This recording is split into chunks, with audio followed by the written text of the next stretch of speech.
नमस्कार मैत्रिणींनो, मी वर्षा फॅशन या युट्यूब चॅनल मध्ये तुमचं अगदी मनापासून स्वागत करते। तर मैत्रिणींनो, आजच्या व्हिडिओमध्ये आपण बघणार आहोत बघा, असे आपल्याकडे छोटे मोठे असे पीसेस असते, ते उरतात काम करताना, शिलाई काम करताना, आणि मग त्यांची काय आयडिया करावी किंवा काय उपयोग करावा ते आपल्याला समजत नाही। तर बघा, असे फॉर्मचे पण असे छोटे छोटे तुकडे असतात, राईस बॅगचे पण असतात, आणि मग हे छोट्या तुकड्यांचा काय वापर करावा ते जर तुम्हाला समजत नसेल तर आजची आयडिया तुमच्यासाठी नक्कीच युजफुल ठरणार आहे। कारण की शिलाईतले उरलेले छोट्या मोठ्या तुकड्यांचा वापर करूनच आज आपण आपली आजची जी आयडिया आहे ना ती बघणार आहोत। तर अगदी साधी आणि सोपी पद्धत आहे, तर नक्कीच व्हिडिओ युजफुल वाटेल। आवडला तर लाईक करा, शेअर करा, आणि चॅनलला तुम्ही पहिल्यांदाच व्हिडिओ बघत असाल तर असे शिवणकामाचे नवीन नवीन आणि युजफुल व्हिडिओ बघण्यासाठी आपल्या वर्षा फॅशन चॅनलला नक्की सबस्क्राईब करा। तर चला सुरू करूया आजच्या व्हिडिओला। तर आजच्या आयडियासाठी बघा, मी इथे ना फॉर्मचे असे तुकडे होते तर इथे जोड दिलेला आहे, आणि खाली अस्तरसाठी एक कपडा टाकून घेतला, आणि वरतून आपल्याला मेन फॅब्रिक आहे तो ठेवून घ्यायचा आहे। आता याची रुंदी आहे 10 इंच, मी हे थोडं वाढव घेतलेलं आहे कारण की क्विल्टिंग करताना ते आपलं थोडंफार मागे पुढे होऊ शकतं। तर रुंदी 10 इंच आहे आणि लांबी घेतलेली आहे आपण 12 इंच, आणि यावरती आपण क्विल्टिंग करून घेऊया। तर क्विल्टिंग करण्याच्या अगोदर तुम्ही कडेकडेला टाचणी लावून घेऊ शकता, आणि अशा पद्धतीने आपल्याला इथे 5 नंबरची शिलाई आहे ती देऊन घ्यायची आहे, आणि मी इथे तिरप्या टिपा देऊन घेत आहे। आता यानंतर आपल्याला क्विल्टिंग करून झाल्याच्या नंतर याचं मेजरमेंट घ्यायचं आहे। तर आपल्याला रुंदी 10 इंच हवी आहे, तर मी इथे 10 इंचावरती मार्क करते, आणि लांबी 12 इंच। तर एका साईडने अगोदर स्टिच केलं, आणि त्यानंतर आता आपण इकडनं लांबीचं माप टाकून घेऊ 12 इंच आणि रुंदी 10 इंच, आणि मग जसं जसं एक्स्ट्राचं असेल ते आपण कट करून घेऊ अगोदर माप टाकत। ठीक आहे, या पद्धतीने। तर अशा प्रकारे आपण याची क्विल्टिंग करून घेतलेली आहे आणि मार्किंग पण करून घेतलेली आहे, पुन्हा चारही बाजूने स्टिच करून घेतलेलं आहे। आता बघा, फायनल मेजरमेंट आहे 10 बाय 12 इंच। आता जिकडनं 10 इंच आहे तिकडनं आपल्याला बेल्ट स्टिच करायचं आहे, तर बेल्टसाठी मी इथे 10 इंच लांबीचा कपडा घेतलेला आहे, आणि याची रुंदी तुम्ही 3 ते 4 इंच घ्या। मी अशा पद्धतीने घेतलेला आहे, विदाऊट मेजरमेंटच रुंदी घेतलेली आहे, आणि तुम्हाला इथे स्क्रीनवरती दिलेली आहे 10 बाय 3 इंच। आणि अशा पद्धतीने दोन्ही साईडने आपल्याला हे बेल्ट फोल्ड करून स्टिच करून घ्यायचे आहे। याच्यामध्ये काही मी फॉर्म शीट किंवा राईस बॅग वगैरे वापरलेली नाही आहे, फक्त मेन फॅब्रिक पासूनच बनवत आहोत आपण हे बेल्ट।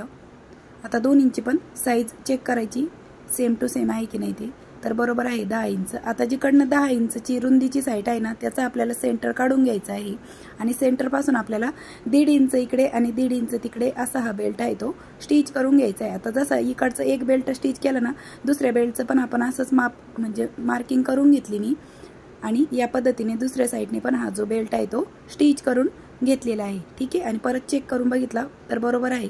आता यानंतर आपल्याला लांबी आहे जिकडनं 12 इंच त्याचा सेंटर काढायचा, आणि सेंटर पासून 2 इंच इकडे 2 इंच तिकडे अशी मार्किंग करायची इकडच्या साईडने पण, आणि ते वरचा जो पॉइंट आहे ना या पॉइंट पासून तर या पॉइंट पर्यंतचं अंतर आपल्याला मोजून घ्यायचं आहे। किती भरत आहे? हे भरत आहे माझं 17 इंच। आता त्यामध्ये आपण 1 इंच एक्स्ट्रा घेऊ, 17 भरत आहे तर 18, आणि हे जे अंतर आहे हे आहे आपलं 4 इंच। तर 18 बाय 4 इंचाचा आपल्याला एक क्विल्टेड पीस रेडी करायचा आहे।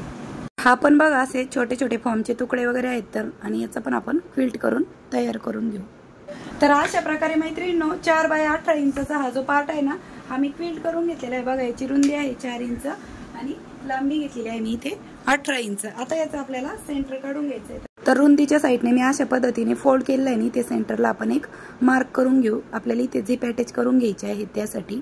ठीक आहे, आता जशी मार्किंग केली तशीच आपण याची कटिंग पण करून घेऊ, आणि इथे आपल्याला 18 इंचाची झिप लागणार आहे। तर बघा, 18 इंचापेक्षा थोडीशी वाढव घेतली मी, कारण की माझं रनर ववायचं बाकी होतं त्यामुळे, आणि रनर पण वळून घेतलेला आहे मी। आता त्यानंतर आपण एक्स्ट्राची झिप आहे ती कट करून घेऊ, आणि झिपची राईट साईड आहे ती मेन फॅब्रिकच्या बाजूने ठेवून घ्यायची, आणि अशा पद्धतीने आपल्याला ही झिप आहे ती स्टिच करून घ्यायची आहे। ठीक आहे, आणि यावरती परत आपण दाबटीप पण देऊन घेऊया। ठीक आहे, अशा पद्धतीने मी डबल दाबटीप देऊन घेत आहे, आणि त्यानंतर इकडच्या साईडने दुसरा पार्ट आहे झिपच्या साईडने तो पण आपण स्टिच करून घेऊया, आणि इकडनं पण आपण दाबटीप देऊन घेऊया। ठीक आहे, या पद्धतीने। तर अशा प्रकारे मैत्रिणींनो, आपण या पार्टला झिप आहे ती स्टिच करून घेतलेली, आणि यावरती दाबटीप पण देऊन घेतलेली आहे। आता यानंतर आपल्याला इथे एक आहे ना छोटंसं हँडल तयार करायचं आहे। विदाऊट मेजरमेंटची पट्टी घेतलेली आहे मी, तर हे ऑप्शनल आहे, तुम्हाला लावायचं असेल तर लावा किंवा नसेल लावायचं तर नाही लावलं तरी पण चालेल। आता बघ ही 7 इंचाची पट्टी आहे, तर त्याचा आपण फोल्ड करून कट केला तर 3.5 इंचाची एक एक पट्टी आपली रेडी झालेली आहे। आणि बरोबर जिथे झिप आहे ना झिपच्या सेंटरलाच मी अशा पद्धतीने हे स्टिच करून घेत आहे दोन्ही कडेने, ठीक आहे, या पद्धतीने। आता त्यानंतर आपला हा जो पार्ट आहे तो रेडी झालेला आहे।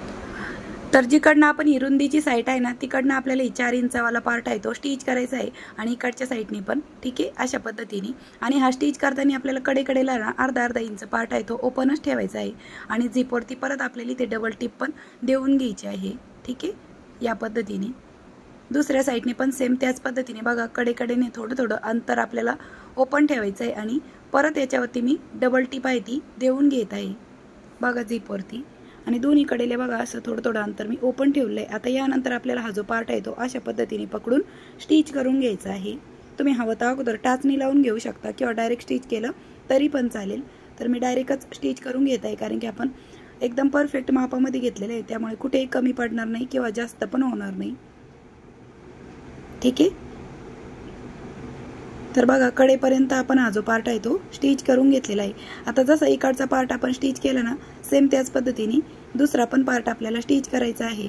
थोडेफार धागे वगैरे ते मी कट करून घेतले अशा पद्धतीने। आणि दुसरा पार्ट स्टिच करताना तुम्ही डायरेक्ट स्टिच करून घेऊ शकता किंवा मग अगोदर आहे ना ह्या पार्टचं तुम्हाला सेंटर काढायचं आहे, ज्या पार्टचा आपण झिप लावलेला आहे ना त्या पार्टचा आपल्याला अशा पद्धतीने एक सेंटरला मार्क करून घ्यायचं। आणि वरचं तर ऑलरेडी सेंटर मार्क आहे आपण बेल्ट लावताना केलेली, आणि 2 इंच सेंटरला सेंटर मॅच करायचे। इथे एक अगोदर टाचणी लावून घ्यायची आणि मग आता कडेपासून स्टिच करायला सुरुवात करायचं, म्हणजे आपलं मागे पुढे होणार नाही। तर चला आता आपण स्टिच करून घेऊया। तर अगदी साध्या आणि सोप्या पद्धतीने मैत्रिणींनो मी तुम्हाला टाकाऊपासून टिकाऊ किंवा युजफुल व्हिडिओ आहे ते घेऊन येत असते। आता मधली टाचणी पण काढून टाकली आणि कडेपर्यंत हा जो पार्ट आहे तो स्टिच करून घेतलेला आहे। आता यावरती आपण पाइपिंग पण करून घेऊ आणि डबल टिप पण येणार आहे पाइपिंग करताना। तुम्हाला पाइपिंग नसेल करायची तर फक्त डबल टिप मारा। तर अशा प्रकारे मैत्रिणींनो मी इकडनं ना कापडी शॉपिंग बॅगनी पाइपिंग करून घेतलेली आहे। आता आपल्याला ही झिप आहे ती ओपन करून घ्यायची आणि हे राईट साईडला टर्न करून घेऊया। आणि बघा छोटे तुकड्यांचा वापर तुम्ही नक्कीच अशा पद्धतीने करू शकता आणि क्रिएटिव्ह आयडिया आहे त्यातून पण तुम्ही तयार करू शकता। तर मैत्रिणींनो तुम्हाला माझी शिकवण्याची सांगण्याची पद्धत आवडत असेल तर एक छोटंसं लाईक करा आणि तुमची कमेंट पण नक्की करा। आणि बघा याची ओपनिंग पण किती वाईड ओपनिंग आहे, ठीक आहे, इथपर्यंत आपला हा जो झिप आहे ती ओपन होते आणि हँडल पण आपण दिलेले आहे। याच्यामध्ये तुम्ही प्रवासामध्ये जाण्यासाठी तुमचं मेडिसिन्स ठेवू शकता, त्याचबरोबर काही पण तुमचं मेकअपचं सामान वगैरे ठेवू शकता, मल्टिपल वापर करू शकता, एव्हरीडे वापर करू शकता, भरपूर सामान तुमचं याच्यामध्ये बसतात। बघा मी तुम्हाला याच्यामध्ये काही परफ्यूम ठेवून दाखवते, काही तेलाची बॉटल, काही पॉन्ड्स, म्हणजे भरपूर सारं सामान तुमचं याच्यामध्ये बसणार आहे बघा या पद्धतीने। आणि सामान ठेवून भरपूर आपली जागा अशी शिल्लक राहते। आणि एवढं मोठं आपलं हे जे पाऊच आहे ते बनून रेडी झालेलं आहे। तुम्ही बॅग पण म्हणू शकता, प्रवासी बॅग, आणि इथे मी हँडल पण दिलेले आहे। तर बघा मैत्रिणींनो किती सुंदर असं तिचा लुक आलेला आहे। तर नक्कीच मैत्रिणींनो तुम्हाला आता थोडीशी आयडिया आली असेल छोटे मोठे कापडांचा किंवा छोटे तुकड्यांचा वापर करून तुम्ही नक्कीच अशा पद्धतीने क्रिएटिव्ह आयडिया बनवू शकता आणि ती स्वतःच्या वापरात आणू शकता किंवा इतरांसाठी पण बनवून देऊ शकता रिटर्न गिफ्ट म्हणून किंवा बनवून विक्री करण्यासाठी पण तुम्ही अशा पद्धतीच्या आयडिया आहेत त्या नक्की ट्राय करू शकता। तर आजची आयडिया कशी वाटली ते पण मला कमेंट करून नक्की सांगा। व्हिडिओ युजफुल वाटला असेल, आवडला असेल तर प्लीज व्हिडिओला लाईक करा, हाईप करा आणि असेच नवीन युजफुल आणि युनिक व्हिडिओ बघण्यासाठी आपल्या वर्षा फॅशन चॅनलला नक्की सबस्क्राईब करा। तर भेटूया पुन्हा नेक्स्ट व्हिडिओमध्ये, तोपर्यंत bye bye, thanks for watching. Shri Swami Samarth, जय जिजाऊ, जय शिवराय। आता 9.5 इंच लांबी आहे याची आणि रुंदी आहे 2.5 इंच, 9.5 बाय 2.5 इंचाचा आपला खूप सुंदर अशी बॅग आहे ती रेडी झालेली आहे। Bye bye.